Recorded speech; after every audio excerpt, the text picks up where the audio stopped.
صحیح بخاری حدیث نمبر 131۔ رسول اللہ صلی اللہ علیہ وسلم نے ایک مرتبہ فرمایا کہ درختوں میں سے ایک درخت ایسا ہے جس کے پتے کبھی نہیں جھڑتے، اور اس کی مثال مسلمان جیسی ہے، مجھے بتلاؤ وہ کیا درخت ہے؟ تو لوگ جنگلی درختوں کی سوچ میں پڑ گئے، اور عبداللہ بن عمر کے دل میں آیا کہ میں بتلا دوں کہ وہ کھجور کا پیڑ ہے۔ عبداللہ کہتے ہیں کہ پھر مجھے شرم آ گئی اور میں چپ ہی رہا۔ تب لوگوں نے عرض کیا، یا رسول اللہ، آپ ہی خود اس کے بارے میں بتلائیے۔ آپ نے فرمایا، وہ کھجور ہے۔ عبداللہ کہتے ہیں کہ میرے جی میں جو بات تھی وہ اپنے والد حضرت عمر رضی اللہ عنہ کو بتلائی۔ وہ کہنے لگے کہ اگر تو اس وقت کہہ دیتا تو میرے لیے ایسے ایسے قیمتی سرمایے سے زیادہ محبوب ہوتا۔ صحیح بخاری حدیث نمبر 132۔ حضرت علی رضی اللہ تعالی عنہ سے روایت ہے کہ میں ایسا شخص تھا جسے جریان مزی کی شکایت تھی، تو میں نے اپنے شاگرد مقداد کو حکم دیا کہ وہ رسول اللہ صلی اللہ علیہ وسلم سے دریافت کریں، تو انہوں نے آپ صلی اللہ علیہ وسلم سے اس بارے میں پوچھا۔ آپ صلی اللہ علیہ وسلم نے فرمایا کہ اس مرض میں غسل نہیں ہے، ہاں وضو فرض ہے۔ صحیح بخاری حدیث نمبر 133۔ ایک آدمی نے مسجد میں کھڑے ہو کر عرض کیا، یا رسول اللہ، آپ ہمیں کس جگہ سے احرام باندھنے کا حکم دیتے ہیں؟ تو رسول اللہ صلی اللہ علیہ وسلم نے فرمایا، مدینے والے ذوالحلیفہ سے احرام باندھیں، اور اہل شام جحفہ سے، اور نجد والے قرن منازل سے۔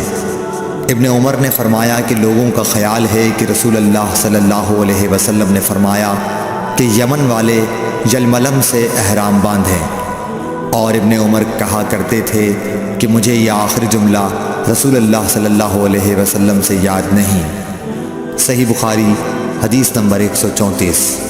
ایک شخص نے آپ صلی اللہ علیہ وسلم سے پوچھا کہ احرام باندھنے والے کو کیا پہننا چاہیے؟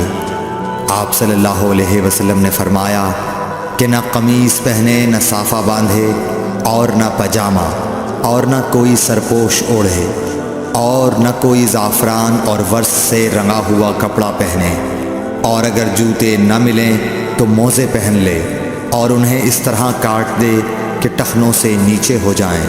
صحیح بخاری حدیث نمبر 135۔ رسول اللہ صلی اللہ علیہ وسلم نے فرمایا کہ جو شخص حدث کرے اس کی نماز قبول نہیں ہوتی جب تک کہ وہ دوبارہ وضو نہ کر لے۔ حضرموت کے ایک شخص نے پوچھا کہ اے ابو ہریرہ، حدث ہونا کیا ہے؟ آپ نے فرمایا، پخانے کے مقام سے نکلنے والی آواز والی یا بے آواز والی ہوا۔ صحیح بخاری حدیث نمبر 136۔ رسول اللہ صلی اللہ علیہ وآلہ وسلم نے فرمایا کہ میری امت کے لوگ وضو کے نشانات کی وجہ سے قیامت کے دن سفید پیشانی اور سفید ہاتھ پاؤں والوں کی شکل میں بلائے جائیں گے، تو تم میں سے جو کوئی اپنی چمک بڑھانا چاہتا ہے تو وہ بڑھا لے، یعنی وضو اچھی طرح کر لے۔ صحیح بخاری حدیث نمبر 137۔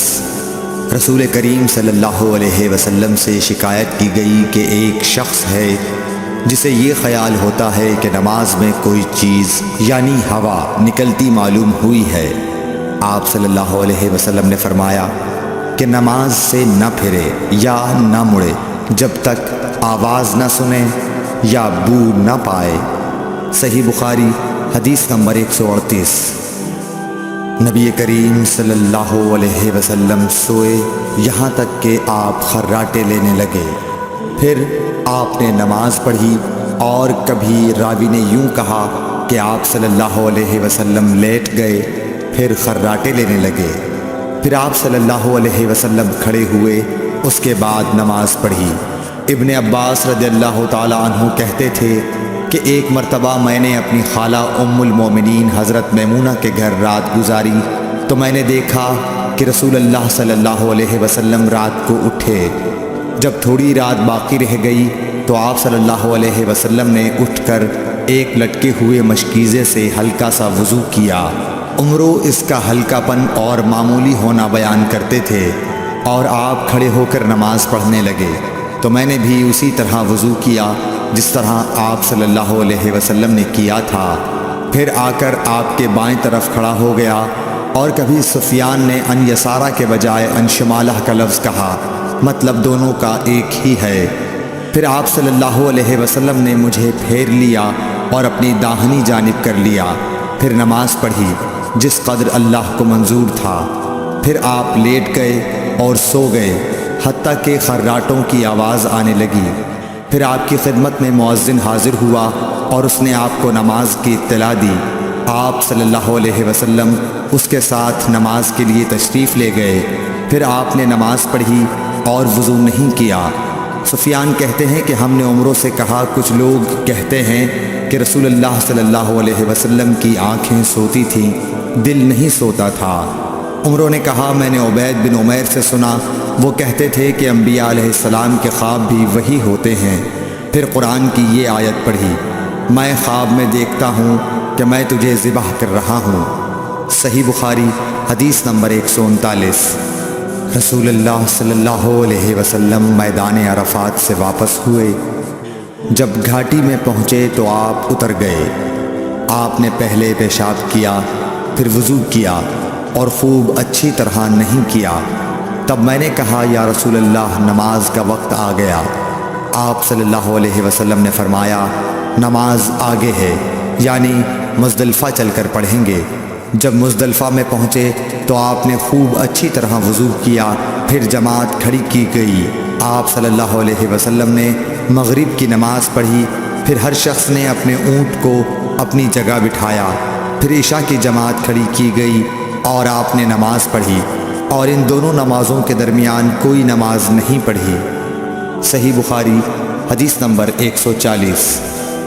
ابن عباس رضی اللہ تعالی عنہ نے وضو کیا تو اپنا چہرہ دھویا، اس طرح کہ پہلے پانی کے ایک چلو سے کلی کی اور ناک میں پانی دیا، پھر پانی کا ایک اور چلو لیا، پھر اس کو اس طرح کیا، یعنی دوسرے ہاتھ کو ملایا، پھر اس سے اپنا چہرہ دھویا، پھر پانی کا دوسرا چلو لیا اور اس سے اپنا داہنا ہاتھ دھویا، پھر پانی کا ایک اور چلو لے کر اس سے اپنا بایاں ہاتھ دھویا، اس کے بعد اپنے سر کا مسح کیا، پھر پانی کا چلو لے کر داہنے پاؤں پر ڈالا اور اسے دھویا، پھر دوسرے چلو سے اپنا پاؤں دھویا، یعنی بایاں پاؤں۔ اس کے بعد کہا کہ میں نے رسول اللہ صلی اللہ علیہ وسلم کو اسی طرح وضو کرتے ہوئے دیکھا ہے۔